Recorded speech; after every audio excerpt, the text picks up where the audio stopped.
اسلام میں ہے، عزت ہے تو مسلمان کی ہے، مسلمان کو وقار اللہ نے دیا ہے، عزت مسلمان کو ملی ہے، عزت دامن محمدی صلی اللہ علیہ وسلم کی وجہ سے ہمیں ملی ہے۔ یہ جتنے بھی ہیں اب یہ چوپائے ہیں، جانور بھی کھا رہے ہیں، یہ بھی کھا رہے ہیں، بس ٹھیک ہے، ان میں اور جانوروں میں کوئی فرق نہیں۔ انسان بنایا ہے تو اسلام نے انسان بنایا ہے۔ آپ کو ماں کی تمیز کس نے دی؟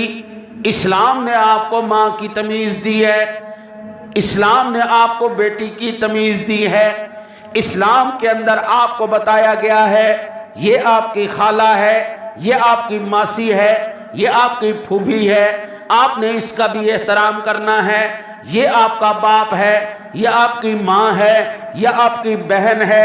آج بھی اس معاشرے کے اندر آپ جا کے دیکھیں، یورپ کے اندر یہ کوئی تصور نہیں پایا جاتا۔ 18 سال کا ہوا، چل بھئی تو کون تے میں کون، چل جا تو بھی مادر پیدر آزاد ہیں، تو بھی مادر پیدر آزاد ہیں، نہ تیرے اوپر کوئی اور پابندیاں ہیں، نہ تیرے اوپر کوئی پابندیاں ہیں، جانوروں کی طرح جیو۔ کئیوں نے ناک پھڑوا لیے، کئیوں نے کان پھڑوا لیے، کئیوں نے اوپر جسم کے اوپر ٹیٹو بنوا لیے، وہ انسان شیطانوں کی شکل اختیار کر رہے ہیں، انسان جانوروں جیسے کپڑے پہن رہے ہیں، اور وہ پہننے پر اپنے آپ کو فخر محسوس کرتے ہیں۔ کبھی گھٹنوں سے کپڑوں کو پھاڑ لیا، کبھی اوپر سے کپڑوں کو پھاڑ لیا، گندے لیریاں اٹھا کے اپنے جسم پر فیشن کے نام پر اس کو سجا لیا۔ آپ اندازہ فرمائیں، نہ آپ کو جانور کے اندر انسان کے اندر کوئی فرق نہیں پتہ چلے گا۔ کتوں کے ساتھ سونا جاگنا انہوں نے اپنے لیے اعزاز کی بات سمجھ لیا ہے، جانوروں کے اندر رہنا، بندروں کے ساتھ، جانوروں کے ساتھ رہنا انہوں نے اپنے لیے عزت کی بات سمجھ لی ہے۔ لیکن خدا کی قسم، میرا رب وہ رب ہے جس نے مسلمان کے بارے میں کیا کہا؟ وَالتِّينِ وَالزَّيْتُونِ وَطُورِ سِينِينَ وَهَٰذَا الْبَلَدِ الْأَمِينِ لَقَدْ خَلَقْنَا الْإِنسَانَ فِي أَحْسَنِ تَقْوِيمٍ۔ یہ انسان جانور نہیں ہے، ناک پھڑوا کے، کان چھدوا کے، بالیاں پہن کر، کڑے پہن کر، جانوروں کی طرح کبھی ٹانگوں میں کڑے ڈال لیے، جانوروں کی طرح کبھی ہاتھوں میں کڑے ڈال لیے، کبھی گلوں کے اندر کڑے ڈال لیے، کبھی عجیب عجیب اپنے جسم کے اوپر نقش و نگار بنوا لیا۔ قرآن کہتا ہے یہ شاہکار خدا ہے، اس کو تبدیل نہ کر، یہ شاہکار خدا ہے، اس کو تبدیل نہ کرو۔ وہ مولانا کنز الایمان شریف چپو، کنز الایمان شریف، اس کو تبدیل نہ کرو، یہ شاہکار خدا ہے، یہ تصویر خدا ہے۔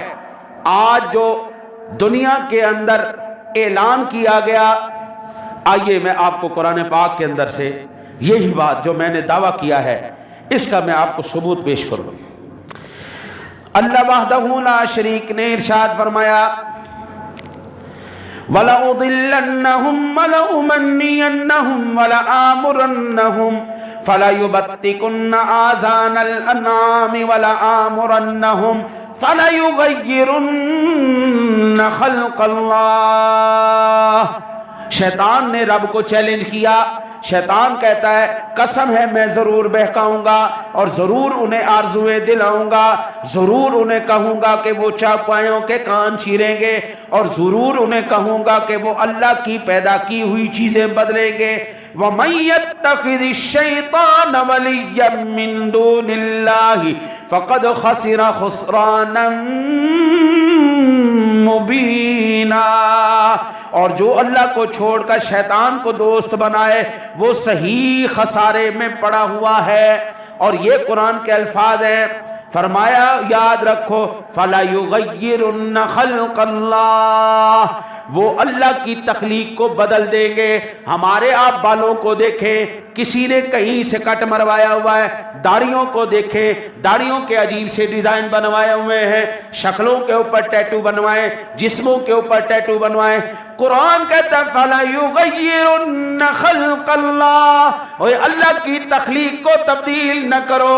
میرے بھائی مسلمان، خدا کی قسم تیری عزت اسی وقت تک ہے جب تک تو اسوہ محمدی پر عمل کرے گا، تو نبی اکرم کے نقش قدم پر چلے گا۔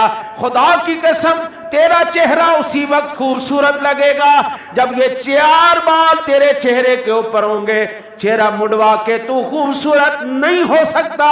خدا کی قسم یہودیوں والی شکل بنا کے تو اللہ کے نبی کو راضی نہیں کر سکتا۔ وَمَن يَتَّخِذِ الشَّيْطَانَ وَلِيًّا مِّن دُونِ اللَّهِ، شیطان کو ولی بنا کر، شیطان کو دوست بنا کر تو اللہ کے مقابلے میں کبھی کامیاب نہیں ہو سکتا۔ کامیابی تیری قدم اسی وقت چومے گی جب تو چہرہ محمدی بنائے گا، جب تو لباس محمدی بنائے گا، جب تہذیب محمدی پر عمل کرے گا۔ نہیں تو یار آؤ مجھے تم قائل کرو، قرآن و حدیث سے میں قائل کرتا ہوں نجات میرے نبی کے دامن سے ہے، نجات اسلام کے اندر ہے۔ اگر کامیابی ملے گی حضور کی غلامی میں ملے گی، یہ میں قرآن و حدیث سے ثابت کرتا ہوں۔ آپ ثابت کر دیں یہود کے پیچھے چلنے سے کامیابی ملے گی، عیسائیوں کے پیچھے چلنے سے کامیابی ملے گی۔ قرآن پاک نے واضح طور پر کہہ دیا یہ یہودی اور نصرانی تمہارے کبھی دوست نہیں ہو سکتے۔ اولیاء بعضهم اولیاء بعض، یہ تو ایک دوسرے کے دوست ہیں، ایک دوسرے کے مددگار ہیں، تمہارے کبھی دوست نہیں ہو سکتے۔ اور یار یہ تو قرآن پاک وبانگ دہل بیان کرتا جا رہا ہے۔